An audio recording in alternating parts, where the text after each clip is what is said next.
dragged from the road into the police bus right now.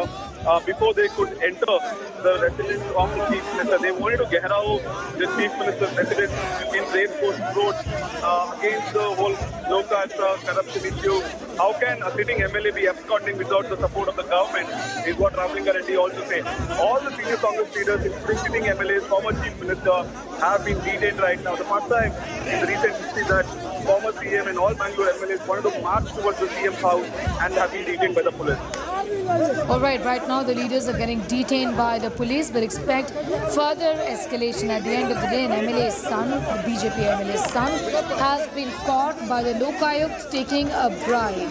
The buck stops with the Chief Minister. The government must be suspended. Fresh elections held immediately. That's what the opposition is saying, even as the drama continues.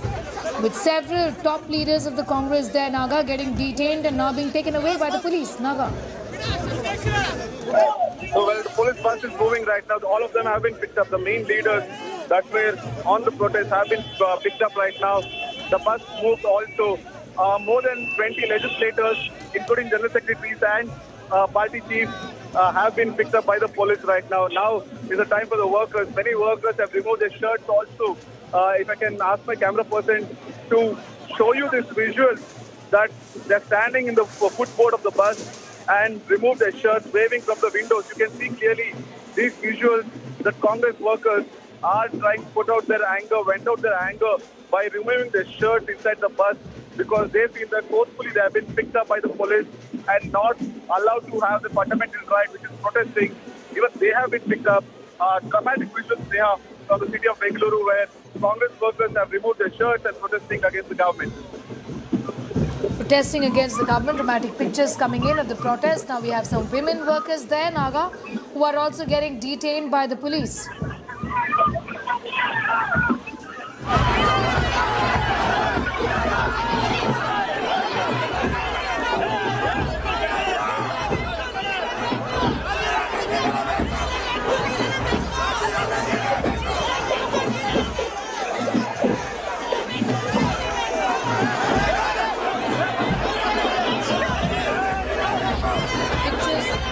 Pictures coming in from Bangalore City.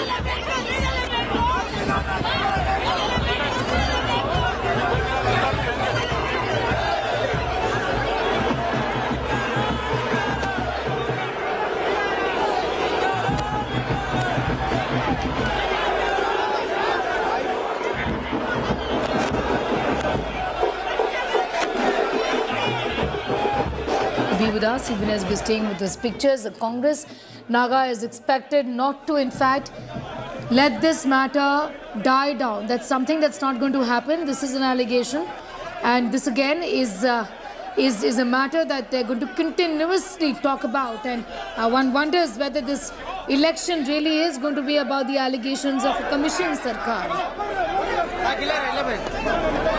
Won't die down so soon because it's also election season. Maybe this month end the notification would come in, the code of conduct would come in. Congress government in fact has been talking of pay CM, pay BJP, pay MLA campaigns, and this was debated in the floor of the House also, while the BJP, the Treasury benches demanded for evidence saying on what grounds can you allege 40% bribe. There's no evidence as such. So it's only the Contractor Association who have written a letter to written a letter to the Prime Minister of India, but then no evidence was provided. And that's the reason why BJP was asking what evidence could you give. And now Congress is saying we stand vindicated. Look at evidence. The Lokayukt themselves are giving evidences of bribery and collection of money from the son of a sitting MLA. And this board is also Karnataka soaps and detergents. So people are making money out of the government board which makes Mysore sandal soap. If you remember the Mysore sandal soap, which is quite famous and widely known, it's a brand for Karnataka. Yes, that's something that the Congress also spoke about, that this is a soap associated, a brand associated with Karnataka, the pride really of the state, and this is what the BJP has done, is what the Congress says, to bring bad name. Thanking you for the moment, Naga. In fact, we're staying with those pictures. That continues to be our top focus story. For the moment, it's time for a brief break here.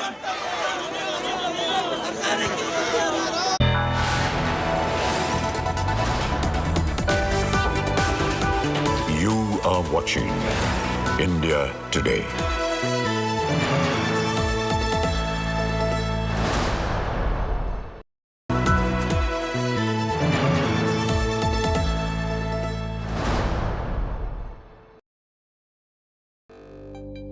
India Today Conclave 2023, March 17th and 18th, New Delhi.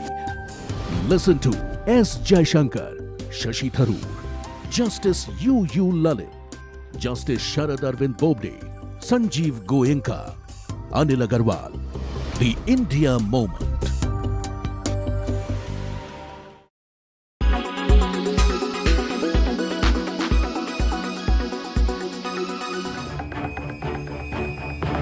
With the Northeast elections done and dusted, the BJP will now turn its lens onto state of war, Karnataka. BJP is war horse for many decades in the state. B.S. Yedurappa is all set to lead the campaign at the ripe age of 80. Former Karnataka Chief Minister B.S. Yedurappa has emerged as the man of the moment. Recently felicitated and praised lavishly by Prime Minister Narendra Modi himself. मुझे याद है कि रईता बंधु येदुरप्पा जी ने श्री अन्न को प्रोत्साहन देने के लिए यहां कितना बड़ा अभियान चलाया था. The duo will lead the BJP's campaign for this year's poll battle. B.S. Yedurappa is electorally important for the BJP, considering his role as a Lingayat strongman.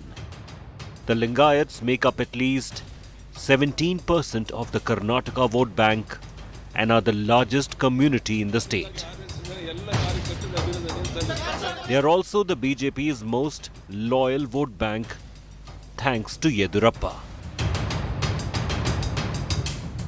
I am not going to contest for elections, but I am go around in the state to come back to power in the Karnataka. For that, I will work day and night. 101% will come back to power next assembly election also.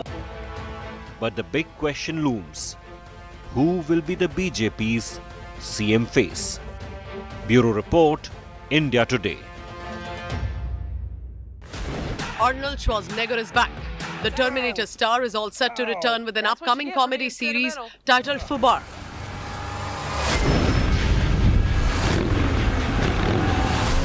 I'm back, baby.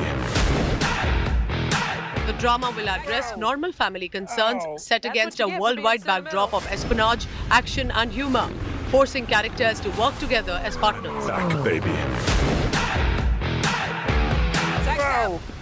Ow! That's what you get for being sentimental. The 8-episodic series will also feature Monica Barbaro, Jay Baruchel, Fortune famester Milan Carter and Travis Van Winkle, among others.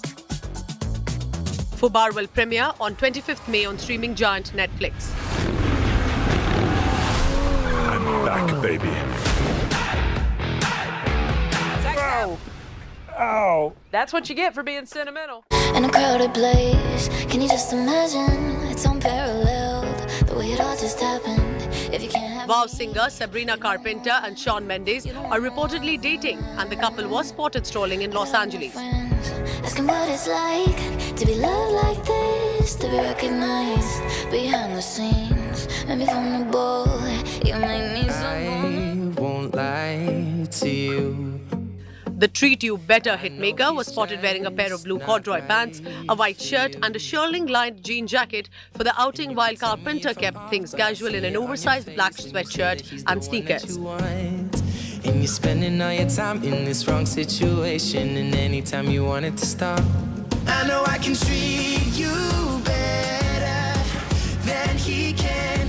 And any girl like you. The news of their dating comes as a surprise after Shawn Mendes was reportedly linked romantically with his chiropractor Dr. Jocelyn Miranda.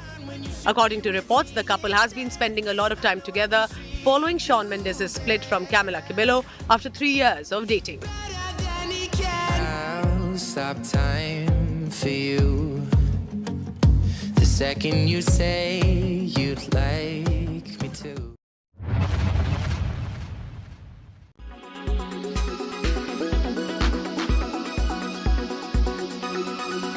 Make your media plan smarter with India Today Live TV on your connected devices. Amplify your brand with 100 million smart internet viewers. To advertise, mail us at sales@aajtak.com.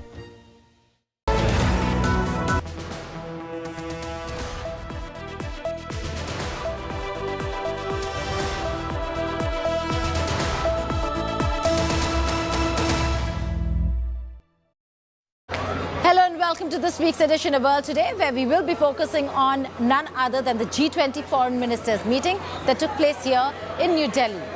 While there were many areas that were covered by all the top leaders of the world, the big economies of the world, it is the Russia-Ukraine war that dominated all the conversations, whether it is in the room or on the sidelines.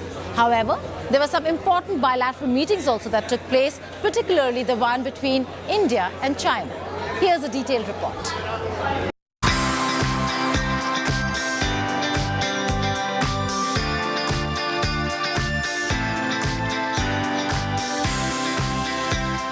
The global stage shifted to India, and with that, India sought to bring the global south, the developing world, on international agenda. It has been our endeavour to ensure that the voice of the global south is heard on the G20 table.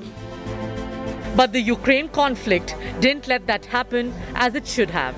Tensions between Europe and America on one side and Russia on the other dominated the meeting of G20 foreign ministers in New Delhi. The end result? The world's rich and powerful nations largely sidestepped issues the global south faces. No consensus, no joint communique. The US and its European allies remained engaged in trading diplomatic blows with Russia over its invasion of Ukraine.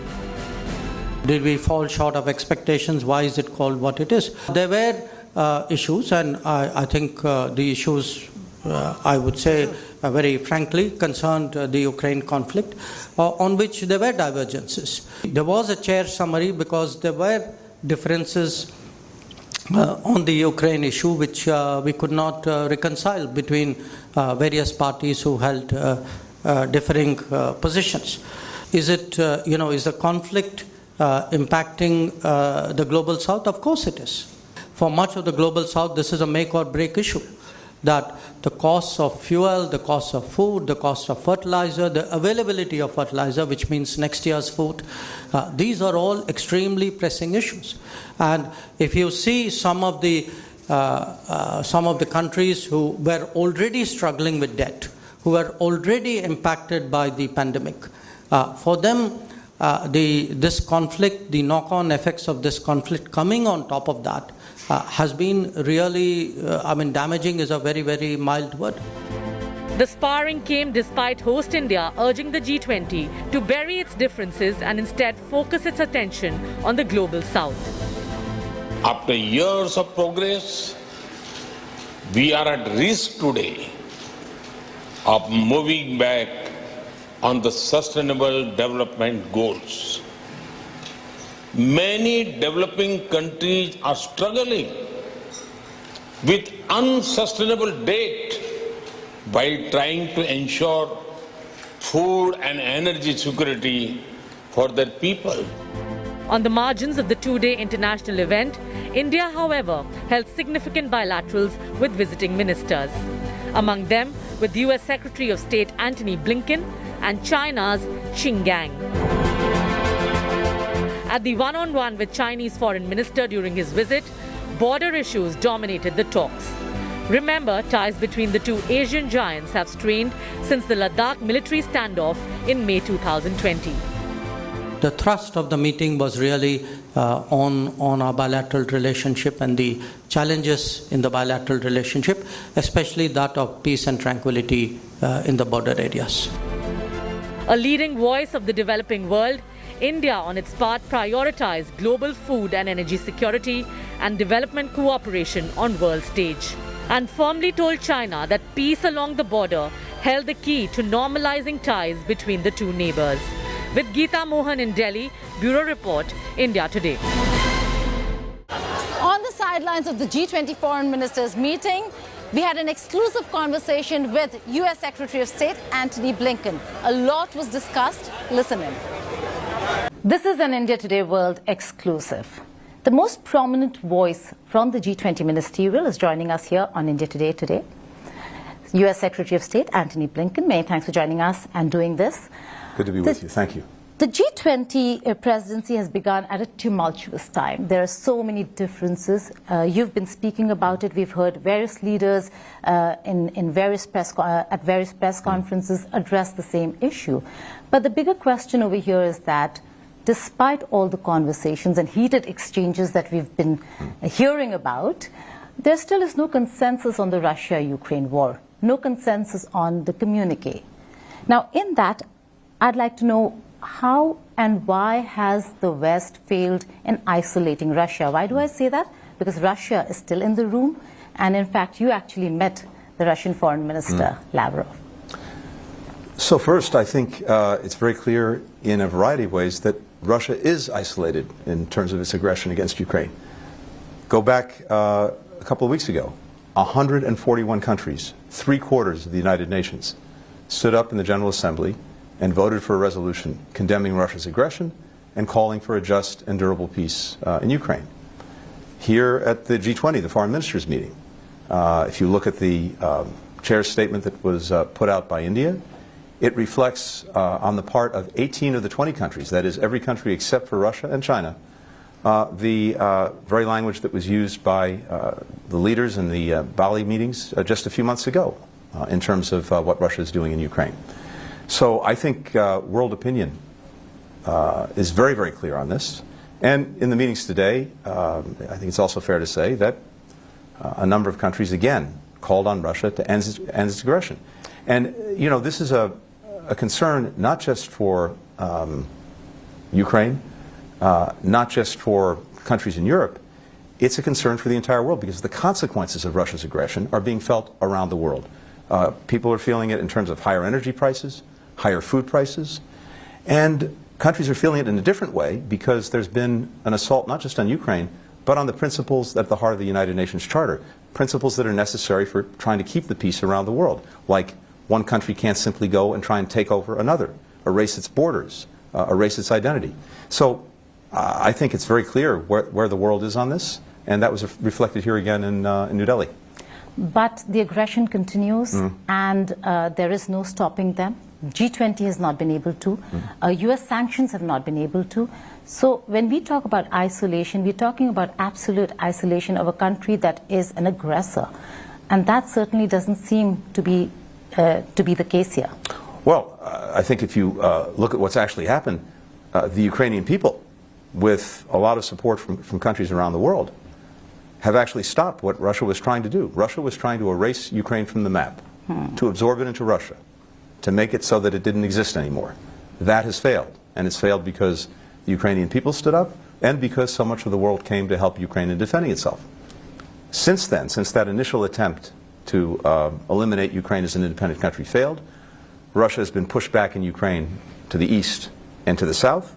The Ukrainians have taken back more than 50% of the territory that Russia seized from it early on in the aggression. Unfortunately, tragically, Russia is persisting. It's true, it hasn't stopped. But as it's doing that, it is suffering tremendously. President Putin has inflicted terrible damage not only on Ukraine, but on his own country. Public accounts say that Russia has suffered 200,000 casualties, killed and wounded in Ukraine. And he keeps throwing bodies into this war, a war of his own making. More than 1 million Russians have left the country. Right. They tend to be the most educated and most sophisticated in building a modern economy. 1,000 companies from around the world have left Russia. They're not doing business there because the reputational cost of doing business has gotten to be too great. So all of those things, as well as the sanctions and export controls, are having an increasingly heavy weight on Russia. But ultimately, yes, the objective is to get it to stop the aggression and to restore Ukraine's full sovereignty. And that requires that we continue to support Ukraine and continue to exert pressure on Russia. And it will take time. But you're here in New Delhi, and concerns of New Delhi and India are a little different. We're talking about China here.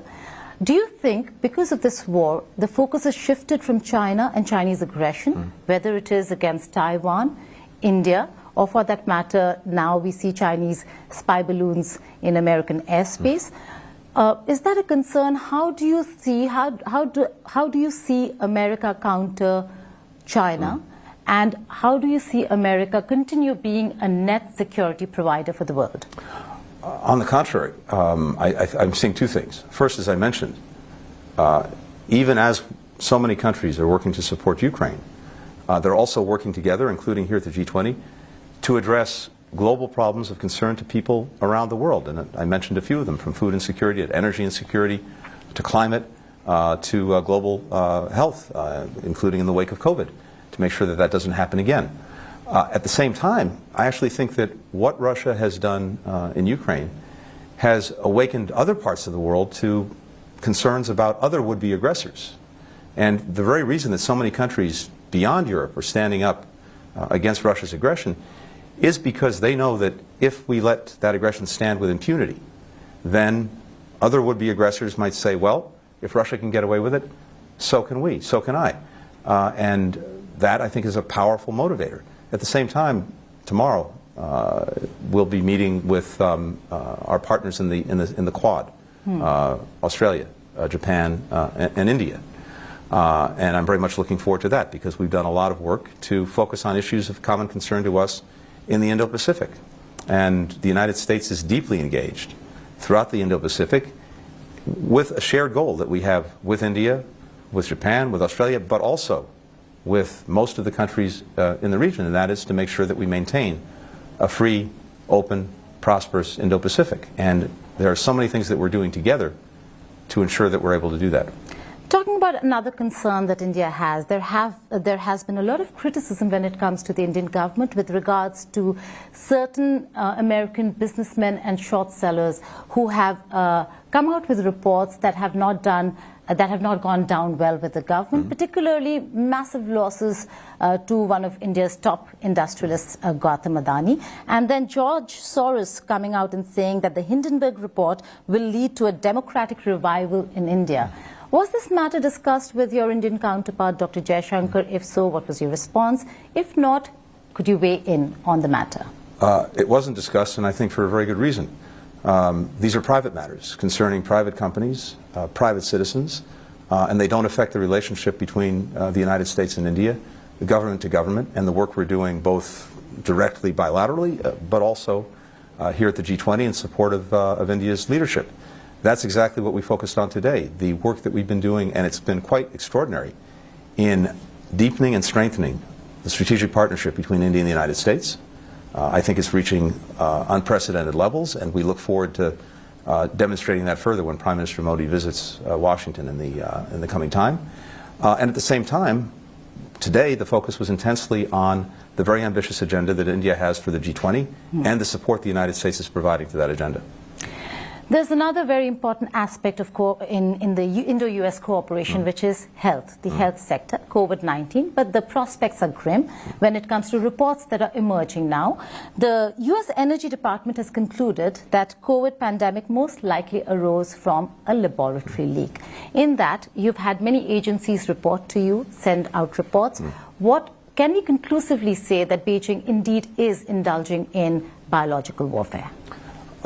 There are some very distinct things here that it's important to be clear on. First, President Biden was determined from day one to get to the bottom of the origins of COVID-19, why it happened, how it happened, in order to enable us to make sure, to the greatest extent possible, that it doesn't happen again. And in doing that, he asked all of our intelligence agencies to focus their resources and their attention on this question. And what we have now, after extensive study, is some of our agencies and departments believing that COVID originated from a lab leak in Wuhan, others believing it's more likely that it originated at a animal market, also in Wuhan. None of the agencies being able to say conclusively that it was one or the other. And so the bottom line is we don't know conclusively, but of course the possibility that it originated in a lab is very clear and very real, and that's what some agencies think is more likely, again, not conclusively. But that's also separate from the question of whether this had anything to do with a biological weapon and anything to do with intentional actions by a country to develop it, use it, release it. And none of the agencies, to my knowledge, have found that. But do you see biological warfare as a threat coming from China separately? We have real concerns about the potential development and use of bioweapons in various places around the world. We've been working for years to try to ensure that that wouldn't happen. There's something called the Biological Weapons Convention that we're a strong adherent to, and at the same time we have programs around the world to help countries that have biological research programs for medical reasons, for example, to make sure that they are fully safe and secure. My final question to you. The US CIRF report under your leadership has been highly critical of India when it comes to certain categories, whether it's freedom of speech or treatment of minorities. Is that an area that was covered in your bilateral meetings with Dr. Jaishankar? And if so, again, what was India's response to it? We have an ongoing dialogue on both of our democracies and human rights, because as the world's two largest democracies, it's central to who we are. It's central to our identity. And in our own case, we've had, from day one of our own democracy, our founding fathers set as an objective to try to form a more perfect union, which is an acknowledgement that we're not perfect.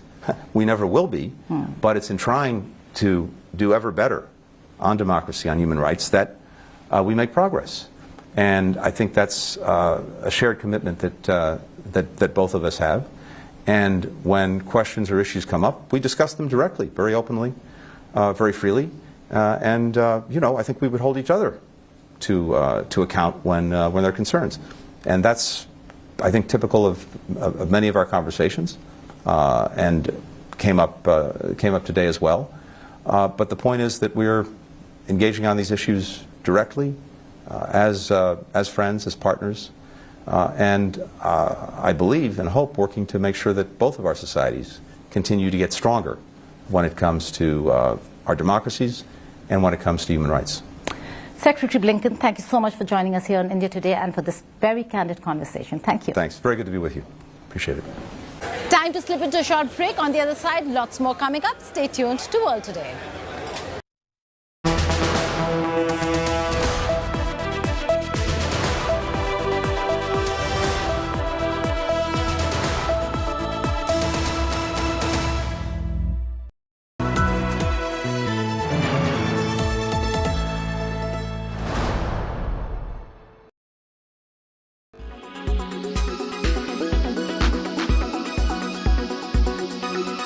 So I think in general there is obviously much more digital advertising happening, and the platforms are becoming more active and influencers are becoming more active, because we do feel that this is going to shape advertising in the future in a very, very big way.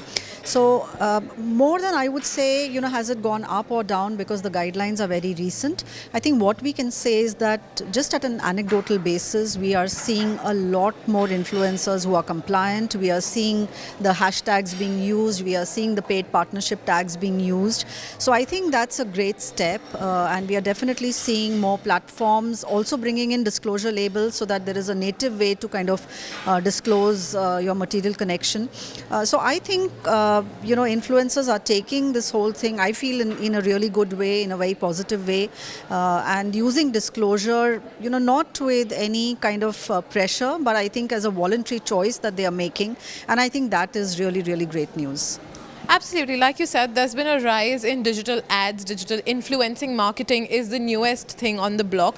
Where do you think this will go? Will it take over the revenue, the ad spends that we saw for TV ads? Will digital advertising be the biggest advertising field in ad? If you see the growth that it has, I mean, it's already kind of inching towards television growth. So television still remains the largest, but digital is now a close second. And the rate of growth of digital is definitely higher. So I think, I think all media will continue to grow. So it's not as if, that you will actually see a decline in any particular medium. But yes, I think just in terms of percentage split, I feel that digital is likely to take over television in the next few years.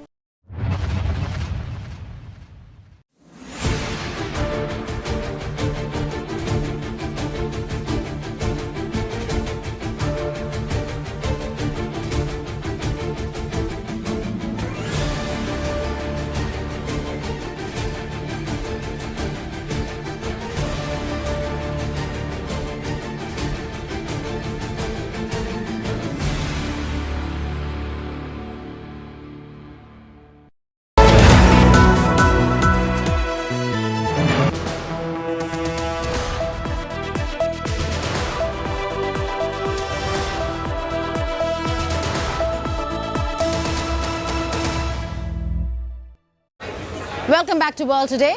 Now there are lots more stories from across the world in World at a Glance. Take a look.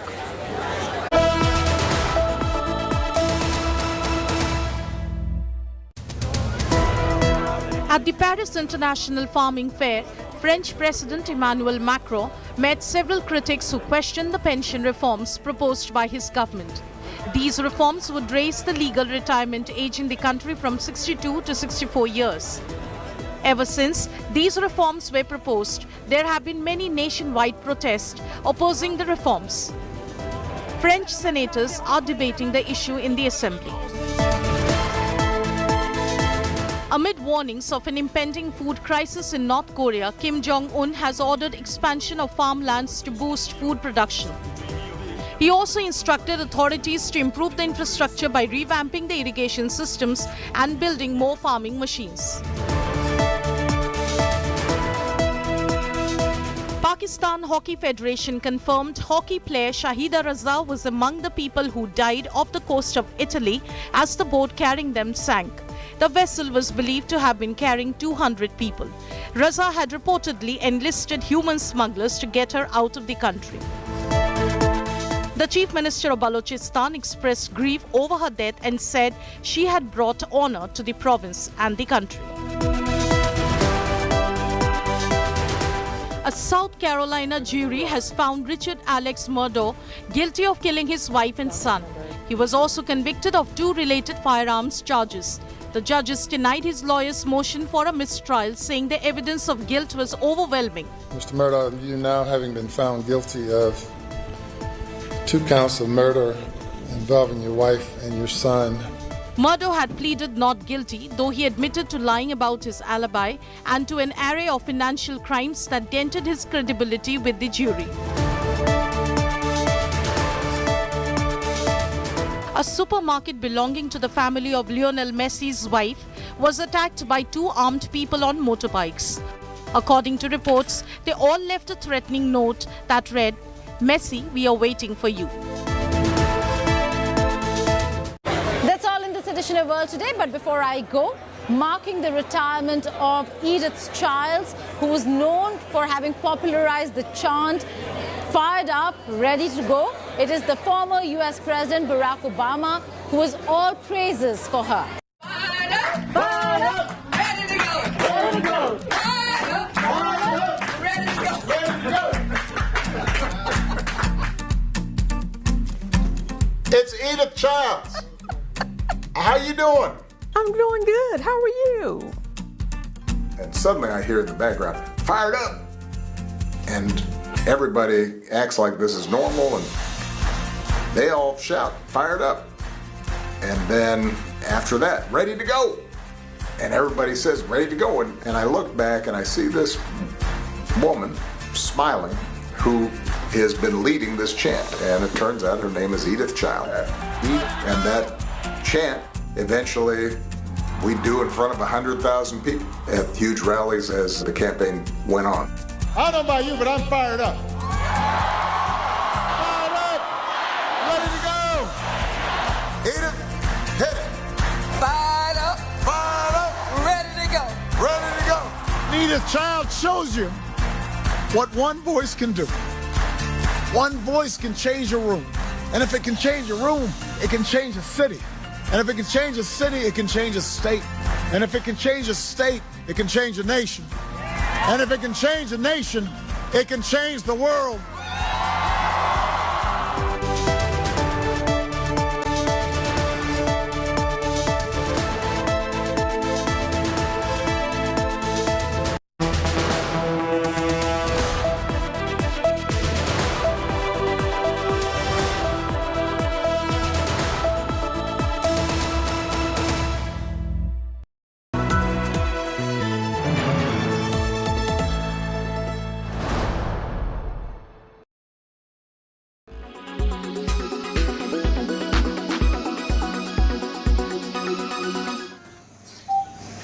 Tragedies can either break you or make you.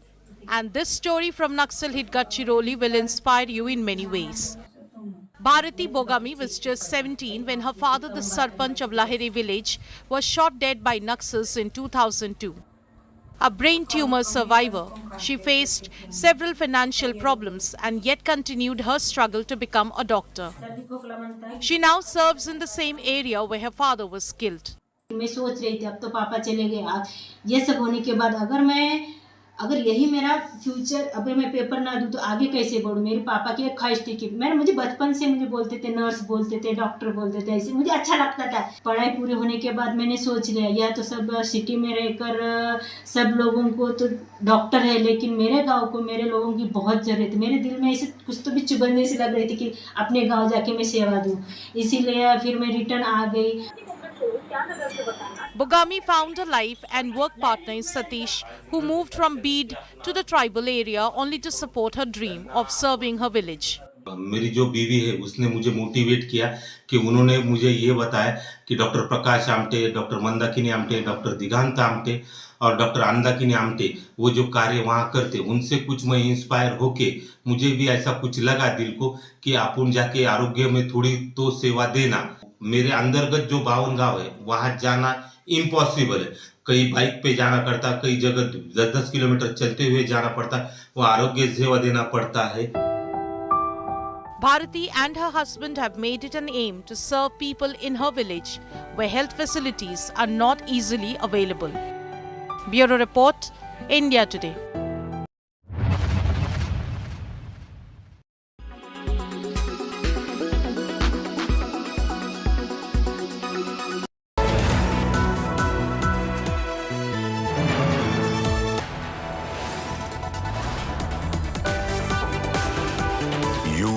Watching India Today.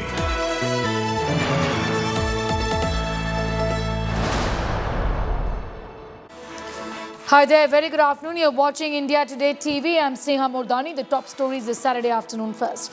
High drama on streets of Bengaluru where netas of the Congress hold massive protest after bribe gate bomb dropped on Bombay. Surjewala, Siddaramaiah among many senior netas who've been detained, seeking Bombay's resignation.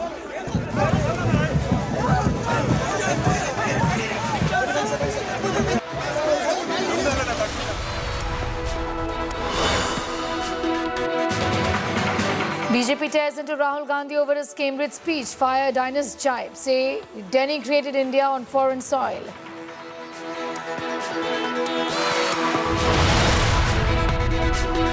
Maruti Suzuk's bail plea in Delhi court today. Sisodia challenges ground for arrest, says other accused granted bail, suspends stays of a bail or extended custody. Chilling Umesh Pal murder details. Atik's men threatened him for piece of land, sought 1 crore as extortion money, killed him as he refused to pay up. Yet another temple attacked in Australia. Lakshmi Narayan temple vandalized in Brisbane by Khalistani supporters. Anti-Modi graffiti on temple walls.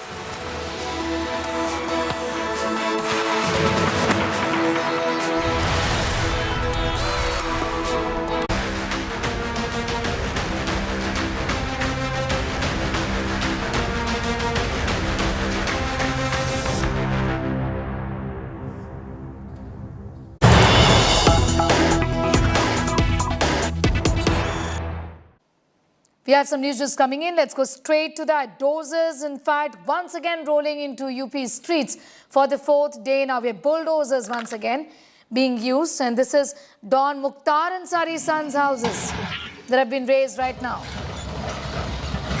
Pictures, in fact, coming in of the house of Mukhtar Ansari's son in Prayagraj, where the bulldozers have razed the house once again. This is in line with what has been promised by UP Chief Minister Yogi Adityanath in terms of taking action against the mafia in the state of Uttar Pradesh.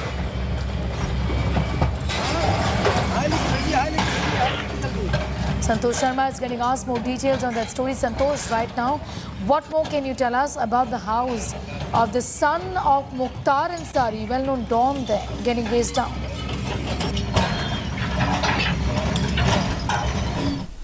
The building which belongs to the son of Mukhtar Ansari, even we can say the both son building is demolished, we can say razed down by the local development authority in the case of Money Laundering Act, in which the MLA of Suheldev Bharatiya Samaj Party, who is the son of also son of Mukhtar Ansari, Abbas Ansari and Umar Ansari. These are the two names of Mukhtar Ansari's son, whose building has been demolished yesterday, and even today this drive will continue in Ghazipur. We can say the bulldozer action is going on Mukhtar Ansari, and even in Prayagraj we can say the Atiq Ahmed gang is also those who have a connection with the Atiq Ahmed, and their property will be demolished by the local authorities, Prayagraj Development Authority, or whether it was Ghazipur Development Authority. Both local development authorities have made a list of those who were connected with Mukhtar Ansari and Atiq Ahmed, and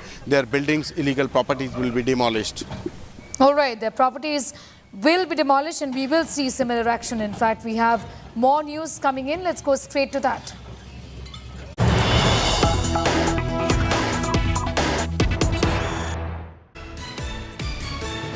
Big lapse by Uttar Pradesh police in Umesh Pal murder case. Killers hid in Prayagraj for 2 hours after killing Umesh Pal. The Fortuner car used to escape from Prayagraj after Umesh Pal's murder. In fact, what we know that they were there, in fact, for 2 hours after this murder. What was the police doing is the big question after this murder, in fact, took place in broad daylight. The murder of Umesh Pal caught on CCTV pictures right there. It's a lapse by the UP police in the murder of investigations of Umesh Pal, where the killers, in fact, hid in Prayagraj for 2 hours after killing Umesh Pal. The Fortuner car was used to escape from Prayagraj after Umesh Pal's murder. Santosh continues to be with us. First of all, Santosh, in fact, the manner in which this entire horrific murder was caught on camera just underscored arguments that Uttar Pradesh, at the end of the day, has a lot of work to be done when it comes to bringing the law and order situation under control. And now, this lapse that has surfaced. What the official and even CM Yogi Adityanath claims that law and order is their main priority, but the incident of Prayagraj and the Umesh Pal murder case claims how horrific incident was that murder, in which the whole incident was captured in the CCTV. And right now what the information we are getting from the police official sources, that those shooters who done Umesh Pal murder, they were hiding in Prayagraj for 2 hours after incident, and even on that same day, 24th of February, the two Fortuners were brought to Prayagraj, and after that incident, one Fortuner in which the shooters used to escape from Prayagraj was we can say caught in the surveillance. What the details police investigation team got, that Fortuner passes a toll plaza on Prayagraj and Raebareli highway at approx 8 p.m. in the evening. So we can say that approx 1 or 2 hours those shooters were hiding in Prayagraj, and after they think that the police is not going to be search the streets and the main highways, they used to escape from Prayagraj via the Fortuner, which was brought down, a few hours before from Lucknow to Prayagraj. Right, Santosh, I'm going to thank you for the moment for getting us up to speed with all of those developments.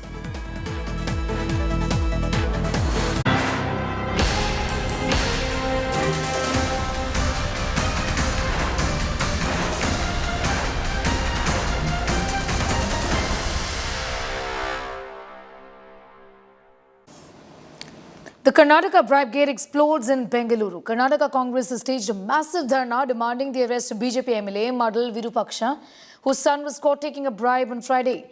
Congress leaders Siddaramaiah and Randeep Surjewala, among others who took part in the protests, were detained by the police. Congress is reiterating its 40% commission charge against the BJP government, demanding the resignation of Chief Minister Bommai. Meanwhile, Siddaramaiah has urged the Election Commission to schedule polls at the earliest, asking to end the alleged corruption and commission by the BJP and usher in accountability as per the provisions of the Constitution.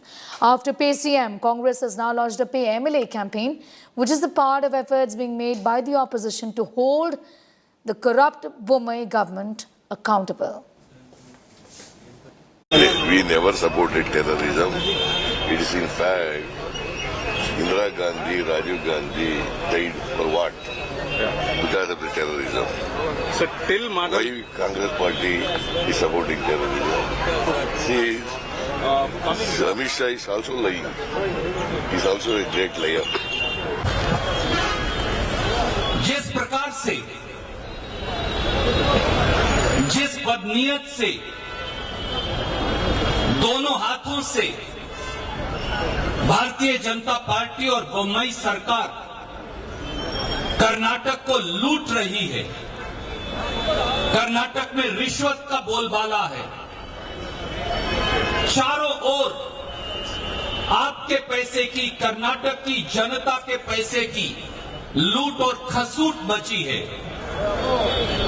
उसने कर्नाटक को पूरे देश के सामने एक ऐसा भ्रष्टाचार का मॉडल भाजपा ने पेश किया है जिसके लिए भाजपा को चुल्लू भर पानी में डूबकर मर जाना चाहिए। बीजेपी को भारत वर्ल्ड अपने नाम से मिटा देना चाहिए, उन्हें कोई अधिकार नहीं। अब उनका नाम होना चाहिए भ्रष्ट जनता पार्टी और बोम्मई सरकार का नाम बदलकर भ्रष्टासुर बोम्मई सरकार रख देना चाहिए। Meanwhile, Union Home Minister Amit Shah accused the JDS and Congress of being corrupt.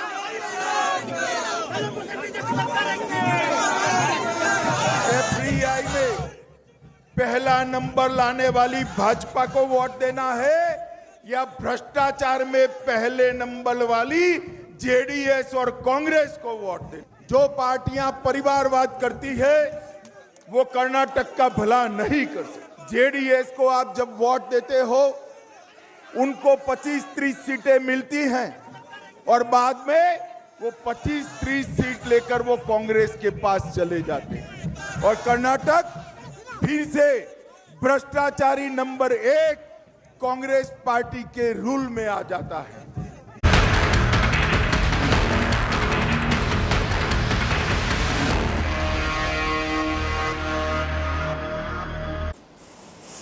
A court in Delhi is all set to hear Manish Sisodia's bail plea today. As the CBI custody comes to an end, India Today has accessed the bail plea of Manish Sisodia.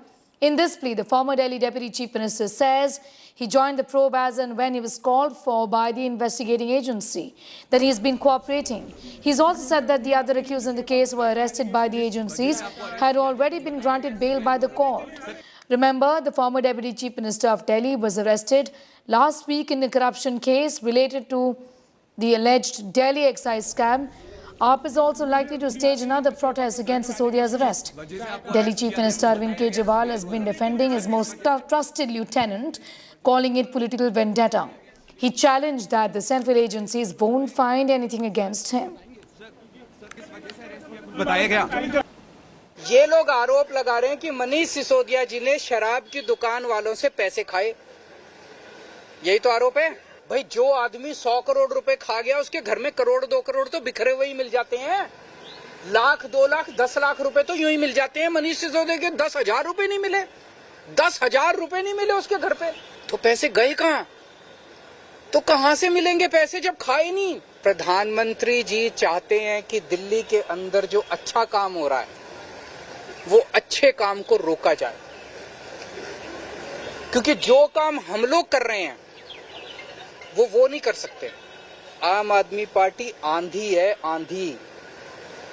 अब ये किसी के रोके रुकने वाली नहीं है। No one can stop the idea whose time has come, and Aam Aadmi Party's time has come.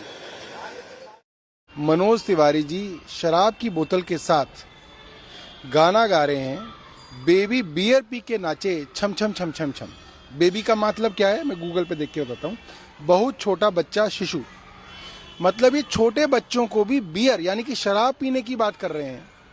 मुझे लगता है कि इससे बड़ा कानून का उल्लंघन तो हो ही नहीं सकता। आप सोचिए, जो छोटे छोटे बच्चे इस गाने को सुनेंगे वो क्या सोचेंगे? अच्छा, मतलब बेबी बियर पी के नाचें छम छम छम छम छम। तो मैं तो ये जो प्रियांक साहब हैं, जो ये जो NTPCR के जो अध्यक्ष हैं, मैं उनको चाहूँगा कि वो इसका संज्ञान लें और इनको कम से कम नोटिस दें। इनसे पूछें कि मनोज तिवारी जी कैसे ये कर सकते थे। और ये तो बिल्कुल मेरे हिसाब से कानूनन जो है ये अपराध है दो तरीके से। एक तो शराब की एडवर्टीजमेंट करना ही अपराध है, दूसरा बच्चों को शराब पीने के लिए आप गाना गा रहे हैं, ये बहुत बड़ा अपराध है। इनके ऊपर तो कार्रवाई होनी चाहिए। सिसोदिया साहब ने जो जानकारियां CBI को दे दी होंगी, अगर नहीं दी होंगी तो CBI द्वारा से उनकी रिमांड एक्सटेंशन के लिए बात करेगी या जुडिशियल कस्टडी के लिए बात करेगी। परंतु मुझे लगता नहीं जिस प्रकार का कंडक्ट और बिहेवियर सिसोदिया साहब का रहा है, उन्होंने बहुत ज़्यादा कोऑपरेट CBI से किया होगा। More trouble mounting for Sisodia. NCPCR is taking cognizance of AAP's Manish Chacha campaign. AAP leaders are posting pictures of minors with Sisodia on social media. The BJP has raised questions on this campaign, demanding action. बच्चों के मनीष सिसोदिया के साथ कुछ चित्र थे जो शिक्षा मंत्री के रूप में स्कूली बच्चों के साथ लिए गए होंगे। उनका उपयोग एक प्रोपेगेंडा चलाने के लिए किया जा रहा है और इसमें संजय राउत और राघव चड्ढा जैसे लोग शामिल हैं। जब हमको ये जानकारी मिली तो हमने इस बारे में दिल्ली के चीफ सेक्रेटरी को, दिल्ली पुलिस के कमिश्नर को, दोनों को अवगत कराया और उनसे बोला कि भाई इस तरीके की चीज़ें ठीक नहीं है। बच्चों का किसी दूसरे पर्पस के लिए लिया गया फ़ोटो और आप एक अपराध से जुड़े मामले में संवेदनाएं अर्जित करने के लिए बच्चों का उपयोग करके चलाएं, वो ठीक नहीं है। Is getting us some more details on that big story. Anisha, today Manish Sisodia is going to be expecting some relief from the court. Give us a sense of first, what time is that hearing? Well, Sneha, the hearing is expected after 2 p.m. today in the court of Special CBI Judge M.K. Nagpal. What we are picking up from our sources is that the CBI may also extension of the police custody, but Manish Sisodia's team has already filed a bail application. Now, technically, the bail application is not normally heard while the PC is ongoing. It was usually heard once the person who's under arrest goes into judicial custody. So today is going to be very crucial to see what the CBI has to say for Manish Sisodia and for the questioning that has been conducted over the last 5 days. Now remember, Manish Sisodia's legal team in the bail petition has very clearly raised the point that all cooperation has already been extended to the investigation agencies, that Manish Sisodia had joined the investigation both times when he was called by the CBI for questioning, that I beg your pardon, all the documentation, all the evidence in this case is based on documents and the electronic evidence which is already in the custody of the investigation agencies, and therefore there is no reason to keep Manish Sisodia in custody for any longer. In addition, Sisodia's lawyers had also argued that this was a policy decision which had been taken on a government level, that the file had also even been cleared by the Lieutenant Governor of Delhi.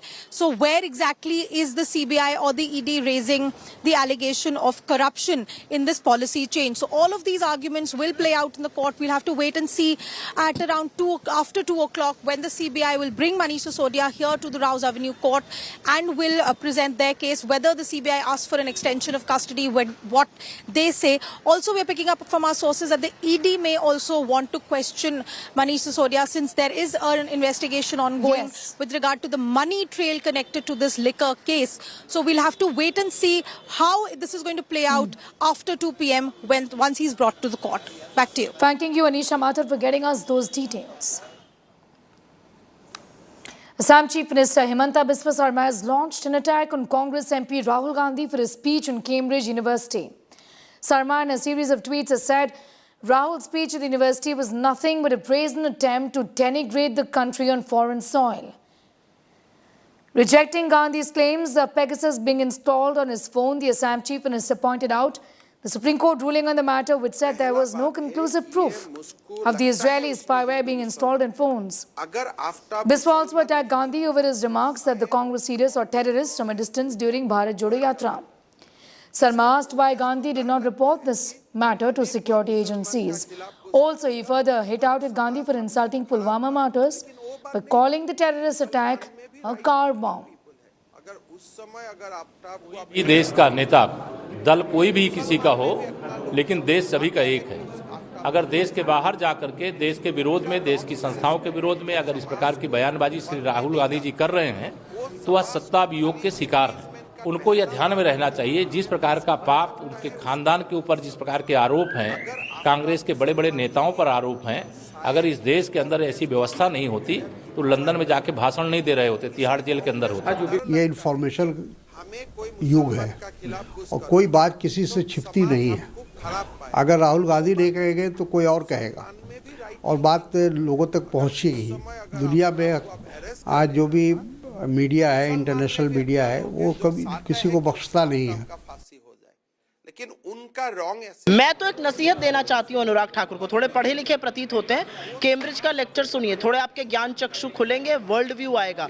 लोकतंत्र को किस तरह से मजबूत करने की बात, ये जो विश्व अमेरिका और चीन के बीच में बांटा जा रहा है और किस तरह से भारत एक शक्ति बन के उभर सकता है, कैसे नेताओं को सुनना चाहिए लोगों की आवाज के बारे में जो राहुल गांधी जी बात करें, थोड़ा वो सुन लेंगे तो इस तरह के नफरती भाषण देने छोड़ देंगे। देखिए, ये दुर्भाग्य है कि राहुल गांधी उस कांग्रेस पार्टी के हैं जिन्होंने देश के अंदर ही नहीं, उन्होंने विश्व भर में भारत की इज्जत के लिए लड़ाई लड़ी है। आज वही कांग्रेस पार्टी के एक प्रकार से मुखिया होते हुए राहुल गांधी बार बार अपने देश के लोकतंत्र का, अपने संविधान का वो अपमान कर रहे हैं। ये दुर्भाग्यपूर्ण चीज है। Rahul Gandhi is a constant scenic and a persistent purveyor of propaganda and fakery. And this is nothing new for Rahul Gandhi, where he has allowed his hatred for one person and one party to transcend into hatred for the entire country itself. This only shows the hypocrisy of Rahul Gandhi and the attempt to besmirch India's reputation at a time when the entire world is celebrating India. It only shows that when Parivar Tantra is under threat, how some people consider it to be a threat to Loktantra. But it is not a new news. For me, it is a old news. Several leaders from India have been under surveillance. Pegasus has been used. Their telephones, their mobile phones have been compromised. And this is a danger to the Indian democracy. Listening to what Gandhi had said at Cambridge, that triggered a huge political showdown. You come from India? He comes from India, right? The institutional framework which is required for a democracy, parliament, a free press, the judiciary, just the idea of mobilization, just the idea of moving around, these are all getting constrained. So we are facing an attack on the basic structure of Indian democracy, right? Here you can see that picture. That picture is taken in front of Parliament House, and that's where a whole bunch of opposition members of Parliament were just standing there talking about certain issues, and we were just locked up and put in jail. And that's happened 3 or 4 times, right? And it's happened relatively violently. That's just an example. Capture and control of media and the judiciary, surveillance and intimidation. I myself had Pegasus on my phone. Large number of politicians have Pegasus on my phone, on their phone. I've been called by intelligence officers who tell me, listen, please be careful what you're saying on the phone, because we are sort of recording this stuff. So this is a constant pressure that we feel. Cases on opposition. I've got number of criminal libel cases for things that, you know, should under no circumstances be criminal libel cases, but that's the story, right? Days after a soldier was killed in Pulwama during an army operation, scores of people held a candlelight march in Pulwama on Friday evening in memory of the Jawan. The locals chanted Shaheed Jawan Pawan Kumar Amar Rahe and saluted his valor. According to them, the Jawan died while trying to maintain the sanctity of the mosque from terrorists and protecting the people. They also said that Pawan didn't backfire at the terrorists because he was at the premises of the mosque. Sepoy Pawan Kumar of 55 Rashtriya Rifles died in an encounter that took place in the Padgam Bora area of Pulwama last week. 2 terrorists, Aqib Mushtaq Bhatt and Aijaz Ahmed Bhatt, were killed in this encounter. मस्जिद में militant छुपे बैठे थे तो कार्डन हुआ, फिर अंदर घुसे, सिक्योरिटी फोर्सेस अंदर घुसे, उनके साथ एक हमारा भाई भी था पवन कुमार, जो अंदर जब घुसा मिलिटेंट ने उस पर फायरिंग की, लेकिन उसने जवाबी कार्रवाई नहीं की क्योंकि मस्जिद का मसला था। उसने मस्जिद का मतलब एहतराम किया और इसलिए उसने गोली नहीं चलाई। इस दौरान उसको गोली लगी और वो शहीद हो गया है, और उसने मस्जिद का जो तकद्दुस उसको बामाल रखा, लेकिन वहाँ पे फायरिंग नहीं की है। और हम इसीलिए जमा हुए हैं सारे यहाँ पे कि हम सब मिलकर उसके लिए श्रद्धांजलि करते हैं। It's time for a quick break. Here on the other side, yet another temple attack on Australia. Lakshmi Narayan Temple vandalized in Brisbane by Khalistani supporters. Anti-Modi graffiti on temple walls.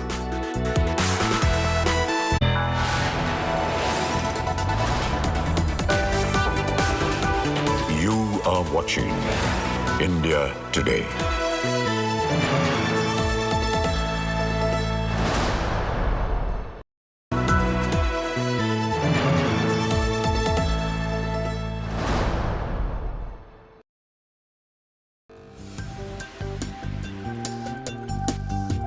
तो जैसे सबसे तेज आपकी tagline है, तो इसी तरह से सबसे तेज हमारी सरकार की लाइफलाइन है। Thank Mr. Puri. I thank you for giving me the chance to address you. Terrorism now a global issue. The First Lady position is so unusual. Never in my career did I ever see that love and affection in any other country than we saw in India in '79. Pakistan has been responsible chronically for association with sponsorship of terrorist groups.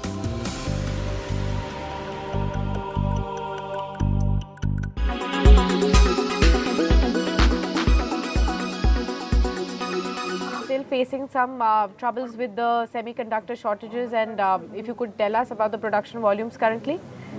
Yes, so there is a continued problem as far as the semiconductor component shortages are concerned. We did announce, at the time of quarterly declaration of the quarterly result in Q3, that we lost in Q3 about 46,000 units due to production. We lost some numbers in Jan and in February as well. And in fact, our estimate is in March, this loss would be even higher than what we saw in Jan and February. So this quarter as well, we will see a problem regarding the semiconductor. And I expect going forward in the next few quarters, this problem to continue. In fact, we have a very low visibility of the future availability. But what about the demand outlook going forward for you for various segments, both the entry level utility vehicles as well going forward? So for the next year, first of all, for the current year, the prediction is that we will end up the passenger vehicle sales to be somewhere between 3.85 to 3.9 million units. And on this strong base, the prediction for the growth for the next financial year is between 5 to 7%, which means about 4.05 million to 4.1 million. And of course, we have flagged some red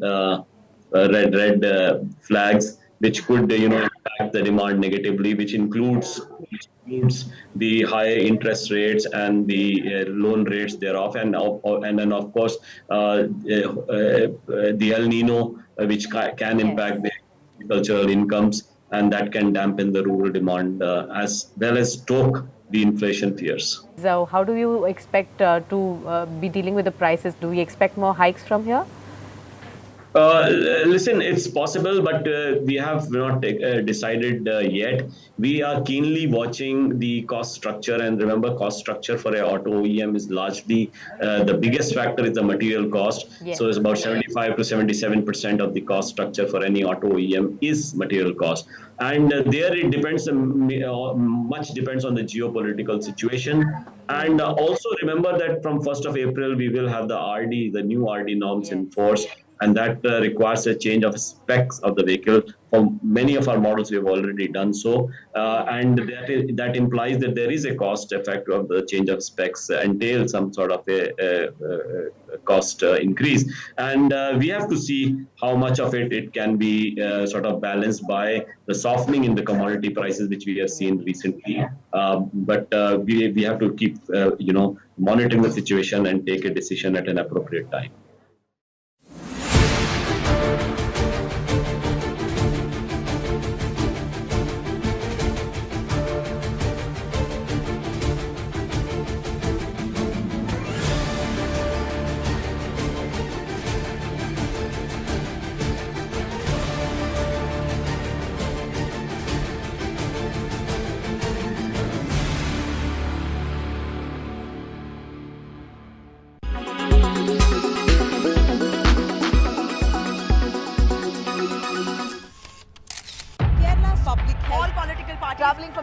Armed with facts, she takes the news by its horns. Do you think the future of these students are not hampered?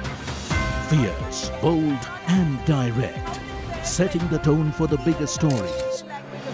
From every corner and every angle. Expect nothing but the unfiltered truth. News first, niceties later. Watch me, Nabila Jamal, on India Today. Make your media plan smarter with India Today Live TV on your connected devices. Amplify your brand with 100 million smart internet viewers. To advertise, mail us at sales@aajtak.com.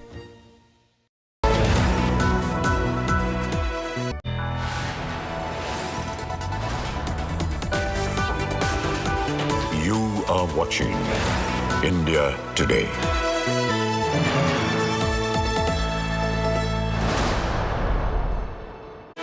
Another temple vandalized in Australia's Brisbane. Sri Lakshmi Narayan Temple has been vandalized by pro-Khalistani elements in Burbank suburb, which is located in the south of Brisbane. This is the fourth such incident involving a temple in Australia in 2 months. The vandalism was noticed when devotees came for the morning prayers on Saturday.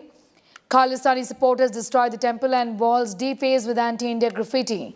Miscreants have blamed the 1984 Operation Blue Star for this. A resident who just lives near the temple said that this type of hate is distressing. This has become a pattern in Australia due to the Khalistan referendum, and this case is no different. Once again, they have targeted the outer walls of the temple because that's the only place where, surprisingly, all the temples do not have a CCTV. So there are usually multiple CCTVs inside the temple premises, but not near the parking lot or near the walls. And they have targeted again the wall this time, vandalized it, just to send in a clear message that Hindu community should stay silent, particularly the Punjabi Hindu community should stay silent and not interfere in any way in the Khalistan. The story and much more going up on our website as well. That's indiatoday.in. You can also download the India Today app. Thank you for watching.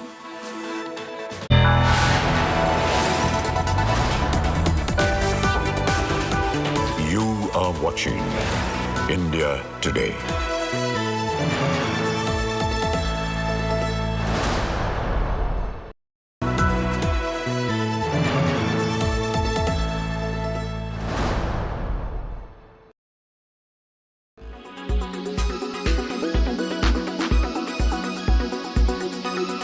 It's a very common question that I've seen people deliberating. So if you'd have the answer to that, why should one choose Ather? Why should one choose Ather? Because that's the best, that's the safest electric scooter right now in the market. It's the most stable electric scooter right now in the market. It's the one that's been built and researched for the longest period, almost 10 years. We started work on the scooter in 2014, actually early 2013, late 2013, and we're here. What you see here is basically an outcome of all of that. How many more do you plan to sell? What's the market share that you're looking to capture? So I think we have finally been able to scale up our production to about 35,000 units a month.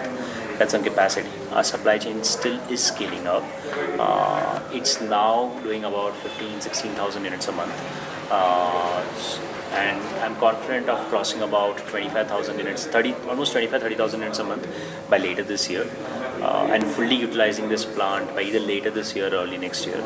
After that, we will be production constrained again, and which point we will start working on a new plant. So about in a year's time, we should utilize our full capacity. So how does this translate into revenue and profitability? By revenue, I think Ather will be outside of China. Ather will be the number one or number two electric two-wheeler manufacturer in a few months globally. And by profitability, I think we are still some time away from being profitable, while losses continue to narrow. But given the pace at which market is increasing, we have to continue investing in new capacity, we have to continue investing in new charging infrastructure, new product enhancements. So I think cash profitability is still, I'd say, not this year. It's still near to work.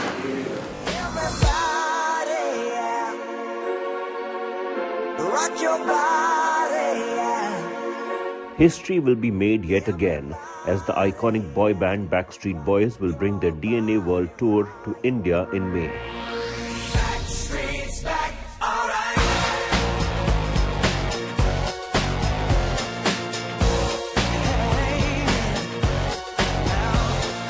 Oh my God, we're back again. The band will be performing in India after a gap of 13 years. According to a press release, the Backstreet Boys will be performing at Geo World Gardens, Mumbai on May 4th and Jawaharlal Nehru Stadium, New Delhi on May 5th.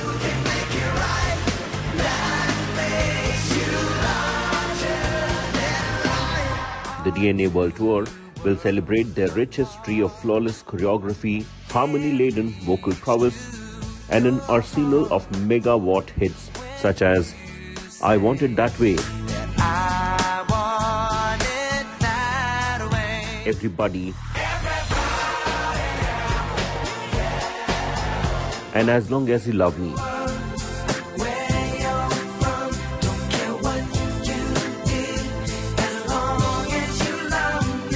Along with the latest hits from the recent album DNA, including Don't Go Breaking My Heart.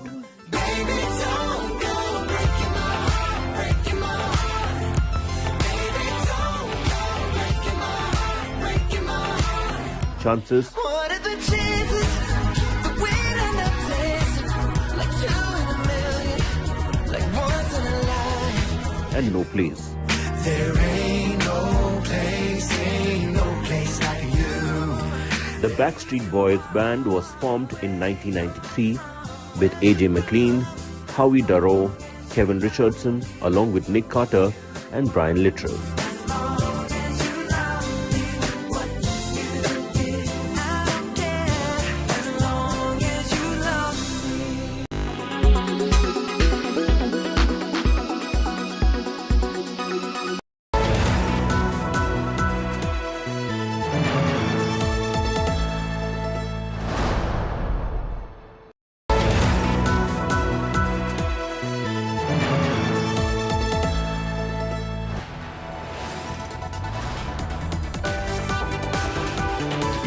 are watching India Today.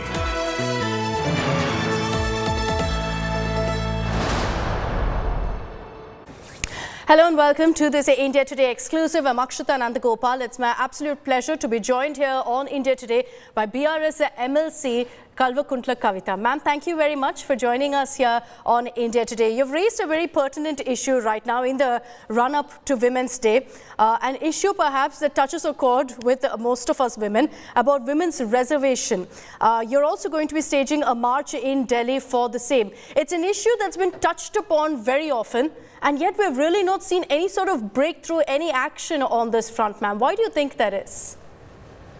Well, fundamentally, our society being heavily patriarchal, we've seen that there's not a lot of positivity from any political parties to bring in more women.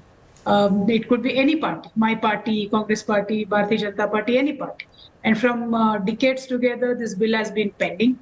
And I think if I'm not wrong, it'll be 27 years now. When first the concept of this reservation bill got in 1996. Unbelievable. In 2010, there was a major push. Rajya Sabha passed it, but then it did not pass in Lok Sabha. So there's a lot of politics around it as well. But yet, the important factor here is countries which have given quotas to women in the political space have progressed very well, because politicians, political leaders are constantly seen. So if you give quota to women leaders, they're constantly seen talking about various issues that will inspire other women also in various other spheres in life, which will then lead to an overall empowerment of women. So political leadership is definitely an important aspect when we look at the overall empowerment of women. And countries which have done that, like Brazil, like even Pakistan gives 20% quota for women, Afghanistan gives, Bangladesh gives. We are unfortunately behind in that scene, and it is time that we take it up. And the current party has a brilliant majority in the parliament, which is very favorable to bills like this. And 2010 Congress could not pass it because there was no absolute majority for them. So they had to keep most of their alliance parties happy who objected for whatever reasons, and the bill got stalled ultimately. So now there is a historic chance where it can be done. So I really hope this particular government takes it up.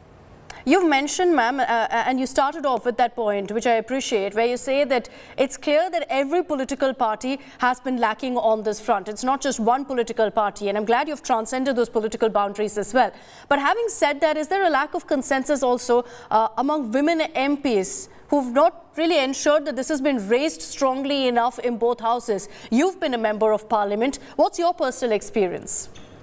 Well, women in the parliament are allowed to speak freely on March 8th. Usually we get a chance, all the women members speak. And I've seen across the party lines, every women member, every March 8th, every Women's Day, they've constantly expressed this desire that this bill should pass across the party lines. They've done that. But then what is the action on the ground? And there is no problem in this world which cannot be solved by discussion. If the ruling party wants to call all the parties and discuss about this bill, it will be solved in just 1 or 2 meetings. If there are any objections to any parties, that can be addressed or readjusted. But then there has to be a step taken towards empowering women in the political space. And then there are again a lot of issues people raise. What about quota within quota? If we make women reservation, then only women from political parties will come, nobody else will come. So there are many, many negative connotations that people come up with. And I'm sure there are solutions for each and every one of that. Quota within quota, of course it should be given. Quotas should be on population based. They should be given. There should be a census and it should be given. You've raised a number of issues, but when we talk about parliament also, there's going to be the question that's also asked, ma'am, about how there's a need to start this at the grassroots level, and for every political party to ensure that from every level there is adequate representation of women at every stage. How is the BRS ensuring that?